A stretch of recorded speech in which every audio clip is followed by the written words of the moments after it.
موضوع درس فی قصۃ قوم شعیب علیہ السلام وما لهم وما فیہا من العبر والحکم، سورۃ ہود، تفسیر ابن کثیر۔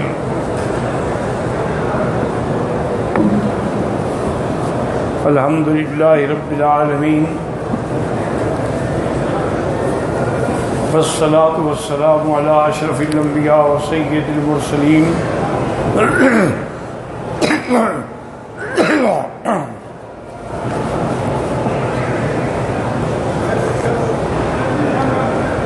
سیدنا محمد وعلی آلہ وصحابہ اجمعین۔ اللہم صلی علی سیدنا محمد وعلی آل سیدنا محمد کما صلیت علی ابراہیم وعلی آل ابراہیم فی العالمین انک حمید مجید۔ اعوذ باللہ من الشیطان الرجیم، بسم اللہ الرحمن الرحیم۔ وَيَا قَوْمِ لَا يَجْرِمَنَّكُمْ شَنَآنُ أَن يُصِيبَكُم مِّثْلُ مَا أَصَابَ قَوْمَ نُوحٍ أَوْ قَوْمَ هُودٍ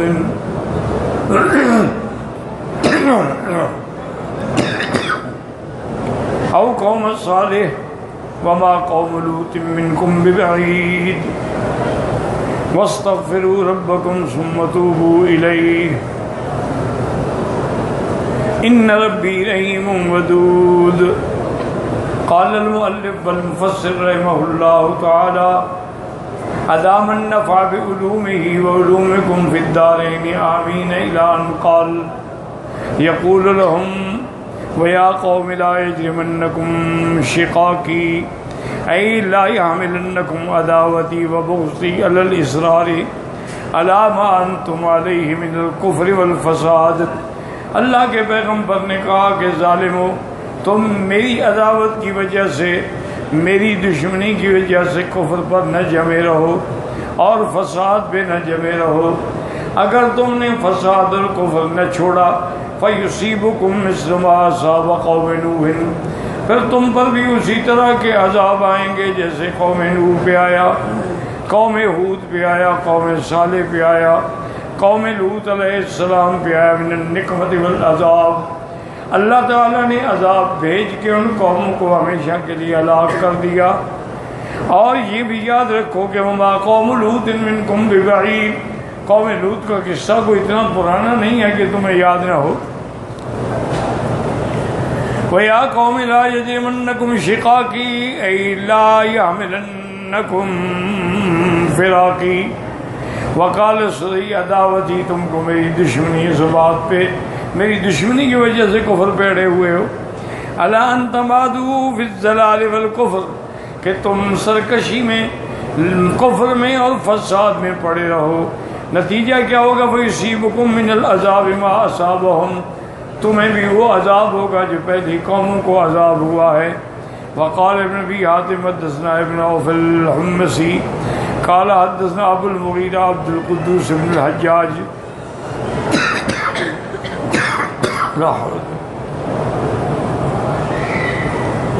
حدثنا ابن ابی عینہ حدثنی عبد الملک عن نبی سلیمان عن ابن ابی لیلہ الکندی قال كنت مع مولاي امسك دابته وقد احاط الناس۔ حضرت ابی لیلہ الکندی کہتے ہیں کہ میں اپنے مولایا، اپنے خادم کے ساتھ تھا یا سردار کے ساتھ، امسك دابته، میں نے اس کی سواری کی لگام پکڑی ہوئی تھی، وقد احاط الناس، لوگ بالکل گھیرے ہوئے تھے۔ وقد احاط الناس بعثمان بن عفان استشرف علینا من داری، جب حضرت عثمان اپنی حویلی میں نظر بند تھے اور آپ نے حویلی سے باہر کھڑے ہو کے مخاطب ہوا تو سب لوگ ٹوٹ پڑ رہے تھے سننے کے لیے۔ یا قوم لا یجرمنکم شقاقی یصیبکم مثل اصحاب قوم نوح، انہوں نے بھی یہی آیت پڑھی کہ اے قوم، میری دشمنی آ کے تم کیوں فساد کر رہے ہو؟ کہیں ایسا نہ ہو کہ تم لوگوں پر بھی وہی عذاب آئے جو پہلی قوم پہ آئے ہیں۔ یا قوم لا تقتلونی انکم ان قتلتمونی کنتم ہاکذا وشبک بین اصابعہ. انہوں نے فرمایا ہے میری قوم مجھے قتل نہ کرو، اگر تم مجھے قتل کر دو گے تو پھر آپس میں ایسے فسادات شروع ہو جائیں گے جو کبھی ختم بھی نہیں ہوں گے، پھر ایک دوسرے کے قتل میں الجھ جاؤ گے. اور اس کے بعد اللہ نے فرمایا ما قول لوط منکم ببعید قیل المراد بالزمان. قوم لوط کا قصہ بھی کوئی بہت پرانا قصہ نہیں ہے. کالا قطارہ یعنی انما ہلکوا بین ایدیکم بالامس، تمہارے سامنے گویا کہ وہ ہلاک ہوئے ہیں پھر بھی تم نہیں ڈرتے ہو. وقیل فی المکان، کہ ان کا مقام بھی تمہارے قریب ہے. ویحتمل الامرین واستغفروا ربکم من سالف الذنوب، استغفار کرو جو گناہ کر چکے ہو. ثم توبوا الیہ فیما تستقبلونہ من الاعمال السیئہ، اور پھر اللہ کی طرف رجوع کرو کہ آئندہ استقبال میں بھی گناہ نہیں کرو گے. ان ربی رحیم ودود، اللہ بھی مہربان ہیں محبت فرمانے والے ہیں. لمن تابا، جو آدمی توبہ کرے تو اللہ اس کی توبہ کو قبول فرماتی ہے. قالوا یا شعیب ما نفقہ کثیرا مما تقول وَإِنَّا لَنَرَاكَ فِينَا ضَعِيفًا وَلَوْلَا رَهْطُكَ لَرَجَمْنَاكَ وَمَا أَنْتَ عَلَيْنَا بِعَزِيزٍ. کہنے لگے کہ شعیب علیہ السلام ہم نہیں سمجھتے تھے کہ تم کوئی اتنا ذہین اور قابل آدمی ہو، ہم تو جانتے ہیں تو بڑے کمزور ہو ہمارے اندر ہر لحاظ سے، دولت کے لحاظ سے، قوم کے لیے. وَلَوْلَا رَهْطُكَ، اگر تیرا قبیلہ نہ ہوتا نا تو ہم تمہیں مار مار کے، پتھر مار مار کے ہلاک کر دیتے، اور تم ہم پر کوئی بڑے نہیں ہو. قَالَ يَا قَوْمِ أَرَهْطِي أَعَزُّ عَلَيْكُم مِّنَ اللَّهِ وَاتَّخَذْتُمُوهُ وَرَاءَكُمْ ظِهْرِيًّا. انہوں نے کہا ہے میری قوم بڑے بے وقوف ہو، یعنی میرے قبیلے کا احترام ہے تمہیں، اللہ کا نہیں، اللہ کو چھوڑ چکے ہو، میرے قبیلے سے ڈر رہے ہو اور خدا کو چھوڑ دیا ہے. ان ربی بما تعملون محیط، میرا رب جانتے ہیں جو کچھ تم کر رہے ہو، اس کے آگے کوئی چیز چھپی نہیں. یقولون یا شعیب ما نفقہ، ہمارا فہم نہیں سمجھتے، من قوت کا، کہ تمہارے اندر کوئی طاقت ہو. وَإِنَّا لَنَرَاكَ فِينَا ضَعِيفًا قال سید جبیر الثوری وقان الزریر البصری، کہ آپ کی آنکھیں نہیں تھیں. وقال الثوری کان یقال له خطیب الانبیاء، ان کو اللہ نے یہ لقب دیا تھا. وقال سدی وَإِذَا وَإِنَّا لَنَرَاكَ فِينَا ضَعِيفًا، تم اکیلے ہو نہ تمہاری کوئی طاقت ہے. وقال ابو روح یسرون یعنون ذلیل، تم بالکل حقیر ہو، ہمارے سامنے کچھ بھی نہیں ہو. لأن عشیرتک لیسوا علی دینک، کیونکہ تمہارا قبیلہ جو ہے وہ بھی تمہارے دین پہ نہیں ہے، وہ بھی اپنے باپ دادے کے دین پہ ہے. ولولا رہتک لرجمناک، اگر تمہاری قوم نہ ہوتی تو ہم تمہیں مار مار کے نعوذ باللہ ہلاک کر دیتے. لولا معزتهم علینا، چونکہ تمہارے قبیلے کا ہم پر ایک احسان ہے. لرجمناک یعنی بالحجارہ، وکیلا یعنی ہم تمہیں پتھر مارتے نعوذ باللہ، یا ہم تمہیں قتل کر دیتے. وما انت علینا بعزیز ای لیس عندنا لک معز، تمہاری ہمارے یہاں کوئی عزت نہیں، کچھ نہیں، تم ایک اکیلے آدمی ہو. قال یا قوم ارہتی اعز علیکم من اللہ یقول اتترکونی لاجل قومی ولا تترکونی اعظاما لجناب الرب تبارک و تعالی. میرے قبیلے کا تم خیال کر رہے ہو لیکن اللہ کی عزت اور مقام اور عظمت کا خیال نہیں کرتے ہو. انت عالو نبیہ بمساطن، کہ اللہ کے بھیجے ہوئے پیغمبر کو تم برائی پہنچانا چاہتے ہو. قد اتخذتم جانب اللہ تبارک تعالی وراکم ظہریا ای نبذتموہ خلفکم، تم نے اللہ کا نام اور اللہ کی عزت کو چھوڑ ڈالا ہے. لا تطیعونہ ولا تعظمون، نہ تو تم اللہ کی اطاعت کرتے ہو نہ اس کی عظمت کا خیال کرتے ہو. ان ربی بما تعملون محیط ای هو یعلم جمیع اعمالکم وسیجزیکم، اللہ تبارک و تعالیٰ تمہارے سارے اعمال کو جانتے ہیں اور پھر اللہ تبارک و تعالیٰ ہی تمہیں اس کا بدلہ دیں گے۔ تو یہ ہمیشہ سے ہوتا آیا ہے کہ کفار نے یہ واقعات اسی لیے ہیں کہ ہم عبرت پکڑیں کہ پہلی قوموں میں مثلا قوم شعیب ہے، ان کو عذاب تھا ناپ تول کا، پیغمبر بلاتے رہے، سمجھاتے رہے، ہدایت کرتے رہے، لیکن باز نہ آئے۔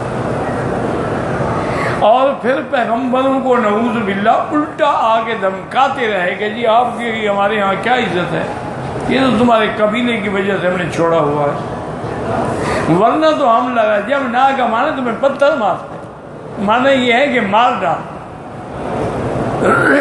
جیسے کہ حضرت ابراہیم علیہ السلام کو ان کے والد نے کہا تھا، جب انہوں نے روکا، انہوں نے کہا تھا کہ ابراہیم دیکھو میرے خداؤں کو برا نہ کہو، لنرجمنک، میں تمہیں ماروں گا۔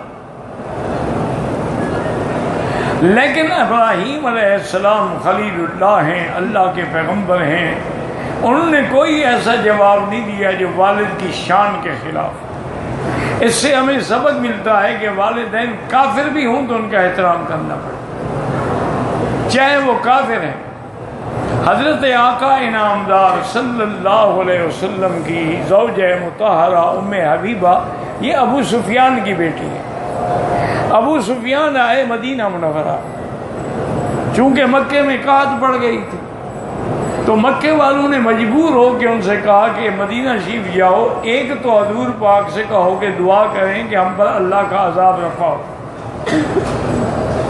اور دوسرا ہماری مدد بھی کریں گے، ہمارے پاس تو کھانے کو کچھ نہیں۔ یعنی قحط کا یہ عالم تھا کہ ان کو ایسے دیکھتے تو دھواں نظر آتا تھا بھوک کی وجہ سے، اور وہ یہ کرتے تھے نعوذ باللہ ثم نعوذ باللہ کہ جوتے پرانے جو ہیں نا ان کے چمڑے دھو کے ابال کے پی لیتے تھے، تو مجبور ہو گئے۔ جب مجبور ہوئے تو اب جاؤ حضور کے پاس جاؤ۔ ابو سفیان آئے مدینہ منورہ، کافر تھے اس وقت،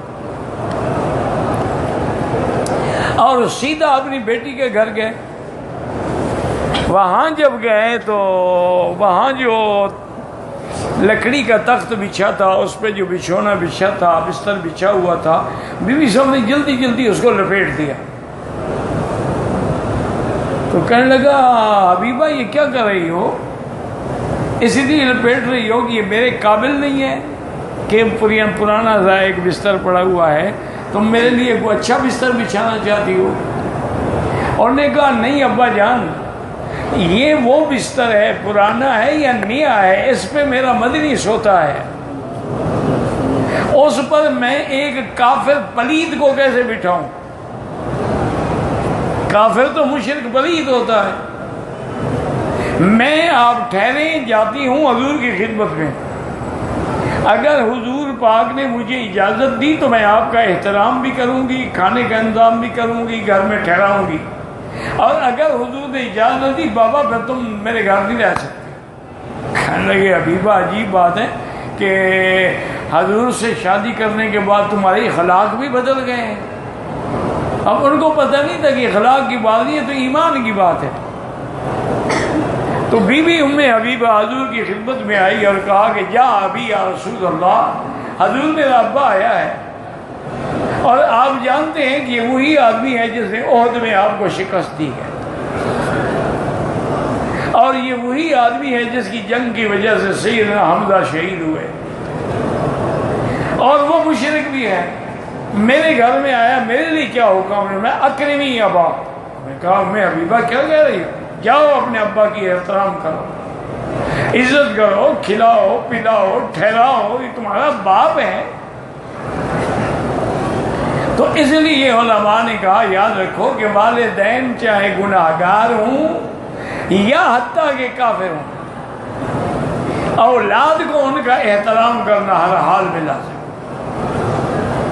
ہر حال میں ان کی اطاعت، ہاں صرف اطاعت نہیں کریں گے اگر نعوذ باللہ والدین کہیں کہ شرک کرو، ہمارے ساتھ جا کے قبروں پہ سجدے کرو، ہمارے ساتھ جا کے قبروں پہ نظریں چڑھاؤ، وہ نہ مانو۔ حضرت لقمان علیہ السلام نے یہی اپنے بیٹے کو نصیحت کی تھی کہ اے میرے بیٹے، والدین کے بڑے حقوق ہیں، لیکن وَإِن جَاهَدَاكَ عَلَىٰ أَن تُشْرِكَ بِي مَا لَيْسَ لَكَ بِهِ عِلْمٌ فَلَا تُطِعْهُمَا، اگر وہ تمہیں مجبور کریں کہ تم شرک کرو تو پھر ہرگز نہیں بات ماننی ہے، چاہے کچھ بھی ہو جائے۔ اس لیے ہمیشہ دیکھیں کہ باپ کہتا ہے لَأَرْجُمَنَّكَ، اور ابراہیم کہتے ہیں سلام علیک سأستغفر لك ربی، میں تمہارے لیے اللہ سے بخشش مانگوں گا، انہ کان بی حفیٰ۔ باقی اگر آپ لوگ تنگ ہیں، اعتذرکم وما یعبدون من دون اللہ، میں تمہیں بھی اور تمہارے ان لوگوں کو بھی، ان قوم کو بھی، تمہارے ان جھوٹے خداؤں کو بھی چھوڑ کے میں ہجرت کرتا ہوں اللہ کی۔ تو ابراہیم علیہ السلام نے سب کو چھوڑ دیا، اور حضرت لوط علیہ السلام بھی ابراہیم علیہ السلام کے ساتھ شامل ہو گئے، انی مہاجر الی ربی، چونکہ لوط علیہ السلام جو ہے حضرت ابراہیم کے بھانجے ہیں، بہن کی اولاد ہیں، اور وہ بھی اللہ کے نبی ہیں۔ اس لیے ہمیشہ یاد رکھیں کہ قوموں کا یہ ہمیشہ سے رویہ رہا ہے کہ پیغمبروں کو چلو بھائی نہیں مانتے ہو نہ مانو، احترام تو کرو، ان کی عزت اور شان کا خیال تو کرو، اور تم سے وہ کچھ مانگتے بھی نہیں ہیں، کوئی اجرت نہیں مانگتے، کوئی پیسہ نہیں مانگتے۔ اسی لیے حضور نے بھی کہا تھا قریش سے قُل لَا أَسْأَلُكُمْ عَلَيْهِ أَجْرًا، میں کچھ نہیں چاہتا إِلَّا الْمَوَدَّةَ فِي الْقُرْبَىٰ، کم سے کم میری رشتہ داری کا تو شرم کرو۔ کون سا قبیلہ ہے جس میں حضور کا رشتہ داری نہیں تھی؟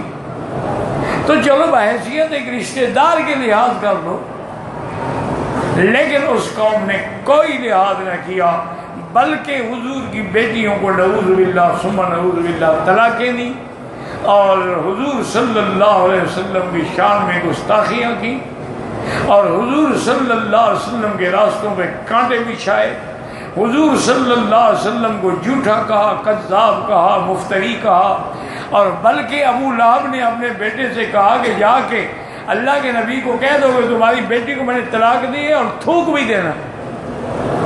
نعوذ باللہ ثم نعوذ باللہ۔ وہ بدبخت آیا اور اس نے حضور کی طرف رخ کر کے تھوکا بھی، حضور جلال میں آ گئے، حالانکہ رحمت للعالمین ہے، لیکن جب ذاتی توہین ہوتی ہے تو آدمی جلال میں آتا ہے۔ تو آپ نے فوراً اللہ سے آگے ہاتھ اٹھائے کہ اللہم سلط علیہ قلبا من کلابک، یا اللہ اس بدبخت نے تیرے نبی کی توہین کی ہے، جنگل کا کتا اس پہ مسلط کر دے۔ اب دیکھو، یعنی اندازہ کرو ہیں دشمن نبی کی بیٹیوں کو طلاق دے رہے ہیں، لیکن ابھی لہب کہتا ہے قوم سے کہ تجارت پہ جا رہے ہو، میرے بیٹے بھی ساتھ ہیں، ان کا خیال رکھنا۔ اللہ کے نبی نے بد دعا کی ہے، مجھے ڈر ہے وہ بد دعا لگے گی، دعا سے ڈر بھی رہے۔ یہ عجیب قوم ہے، آج بھی یہی عالم ہے کہ جو حق والے علماء ہیں علیحدہ بیٹھے تو کہتے ہیں یار بات تو سچی کرتے ہیں، اللہ کا قرآن پڑھتے ہیں، نبی کی حدیث سناتے ہیں، ہم سے کوئی لالچ بھی نہیں کرتے ہیں، کوئی 11ویں کا دودھ بھی نہیں مانگتے، کوئی شب برات کا حلوہ بھی نہیں مانگتے، کوئی کل کندانے کے پیسے بھی نہیں مانگتے ہیں، لیکن کیا کریں ہم اپنے بزرگوں کو کیسے چھوڑ دیں؟ یہی ان میں بھی تھا کہ بد دعا سے ڈر رہا ہے۔ تو اس نے بھی کہا اپنے ساتھیوں سے کہ ایسا کرو کہ یہ جنگل سنا ہے میں نے خطرناک ہے، اور اس میں مجھے یہ بھی پتہ لگا ہے کہ شیر ہوتے ہیں، تو ایسا کریں کہ سارا سامان تجارت اکٹھا کر کے ایک بڑا اونچا سا مچان بن گیا، اور نے کہا میں اوپر سو جاؤں گا، تم لوگ میرے ارد گرد سو جاؤ۔ چونکہ سردار کا بیٹا تھا، بہرحال ابھی لہب بھی کوئی چھوٹا آدمی تو نہیں تھا، انہوں نے کہا ٹھیک ہے۔ جب سب سو گئے، ٹھنڈی ٹھنڈی ہوا چل رہی تھی، جنگل سے ایک شیر نکلا۔ ایک آدمی جاگ رہا تھا، اب شیر اوپر کھڑا ہو، اس کی تو ہوا نکل گئی، تو بولتا کیا ہو؟ وہ کہتا ہے کہ شیر نے آگے ایک ایک کو سونگھا۔ اس سے علماء نے استدلال کیا ہے کہ جو محمد مدنی کے دشمن ہوتے ہیں ان میں بدبو ہوتی ہے، اور جو محمد مدنی کے عاشق ہوتے ہیں ان میں خوشبو ہوتی ہے۔ دیکھا نہیں ہے کہ اللہ والے جب فوت ہوئے ہیں تو ان کی قبر سے بھی خوشبو آتی رہی؟ یہ عشق نبی تھا نا۔ امام بخاری کی قبر سے جو خوشبو آتی تھی، کیا تھا کہ اس نے حضور کی حدیث کی خدمت کی۔ تو اگر عاشقوں کو خوشبو کا پتہ چلتا ہے تو اسی طرح دشمن جو ہے اس میں بھی ایک خاص بدبو ہوتی ہے۔ اور اس کی مثال یہ ہے، میرے ہندوستان کے بھائی بیٹھے ہوئے ہیں، ان سے پوچھیں کہ انڈیا میں، حالانکہ کافر آج کل بڑی ترقی کر گیا ہندو، آج پہلے والا ہندو وہ بنیا تو نہیں ہے نا جو مانگ کے کھاتا تھا یا سود کھاتا تھا، آج کل تو بڑی ان کے پاس دولت ہے، پیسہ ہے، اچھا پھر بڑے فیشنیبل لوگ بھی ہیں۔ اچھا ان کے تو یہ مذہب میں شامل ہے نا کہ صبح پہلا کام یہ ہے کہ اشنان کرنا ہے، غسل کرنا ہے، اور اشنان بھی گنگا جمنا کے پانی سے کرنا ہے کیونکہ وہ پوتر پانی ہے، اور اشنان بھی وہ مٹی کی ڈولی سے کرنا ہے تاکہ جس کو کسی نے ہاتھ نہ لگایا ہو تاکہ برسٹ نہ ہو جائے۔ اب جناب جو لوگ صبح غسل کرتے ہیں بڑے اعلیٰ کپڑے پہنتے ہیں، لیکن یقین رکھیں ہندو کے قریب بیٹھے بدبو آئے، اس کے کفر کی بدبو ہوتی ہے۔ اسی طرح آپ دیکھ لیں کہ شیعہ ہیں، جب تک ان کے بچے چھوٹے ہوں نا اتنے خوبصورت ہوتے ہیں جیسے 14ویں کا چاند ہو، جو بڑے ہوتے جائیں گے صحابہ کو سب کریں گے، اب شکل بھی بدل جائے گی اور بدبو بھی آئے گی۔ خود تجربہ کر لیں، ہماری باتیں نہ مانیں، آپ خود تجربہ کریں۔ تو اس لیے بہرحال کہتے ہیں کہ اس شیر نے سونگا، لیکن اس کو کوئی وہ حضور کی عداوت والی بدبو نہیں آئی، وہ چلا گیا۔ پھر کہتا ہے دور جا کے سوچتا رہا، آخر شیر کو بھی تو اللہ نے عقل دیا ہے نا۔ اس کے بعد اس نے سمجھا ہاں یہ جو اونچا ان نے تھڑا بنایا ہے نا وہ دشمن اوپر سویا ہوا ہے۔ کہتے ہیں دور گیا اور وہاں سے اس نے چھلانگ لگائی، سیدھا اوپر آیا اور اسی کو ٹکڑے ٹکڑے کر دیا، اور پھر چھلانگ لگا کے غائب ہو گیا جنگل میں۔ کون ہاتھ لگایا؟ اللہ کے نبی کی بد دعا جو تھی وہ پوری ہو۔ ابو سفیان آیا کہ یا رسول اللہ دیکھیں ہم آپ کے دشمن ہیں،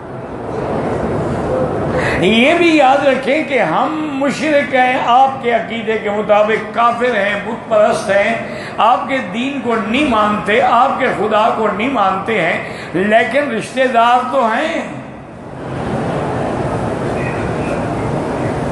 اور آپ یہ برداشت کریں گے کہ آپ کے رشتہ دار بھوکے مر جائیں، چمڑے کھائیں؟ کیا ہو گیا؟ انہوں نے کہا حضور اتنی قحط بڑھ گئی ہے، بارشیں آئی نہیں ہیں۔ تو آپ نے کہا میرے پاس کیا ہے؟ انہوں نے کہا حضور ایک تو ہماری مدد کریں گے، ہمیں کھانے پینے کے لیے کچھ گندم دیں، اور دوسری مدد اصل جو ہے وہ یہ ہے اللہ سے دعا کریں کہ اللہ کے مکے میں بارش آ جائے۔ حضور نے کہا ابو سفیان تم چل کے آئے ہو، تمہاری دونوں باتیں مجھے قبول ہیں۔ حضور نے دعا بھی کی اور صحابہ سے بھی کہا کہ جو کچھ کسی کے پاس اکٹھا کر کے ابو سفیان کو دو، کئی اونٹ غلہ بھی دیا، وہ لے کے واپس آیا ہے۔ سب تعریفیں کریں لیکن کلمہ نہیں پڑھتے، حضور سے دعا منگوا رہے ہیں، گندم بھی مانگ رہے ہیں، لیکن ایمان نہیں لاتے۔ تو اس لیے اللہ کے پیغمبر کو بھی کہنے لگے کہ لولا رہتک، تمہارا قبیلہ نہ ہوتا لرجمنا، ہم نے تمہیں مار دیا۔ انہوں نے کہا بڑے بے وقوف ہو، یعنی اراحتی اعز علیکم، میرا قبیلہ تمہارے ہاں عزت والا ہے، اللہ کو چھوڑ رہے ہو۔ لیکن یاد رکھو اگر تم اپنی ان حرکتوں سے باز نہ آئے تو ایسا نہ ہو کہ تمہیں بھی وہ عذاب آئے جو پہلی قوموں کو آ چکا، تو نتیجہ یہ نکلے گا جیسے پہلے قومیں ہلاک ہوئے تم بھی ہلاک ہو جاؤ گے۔ واللہ اعلم۔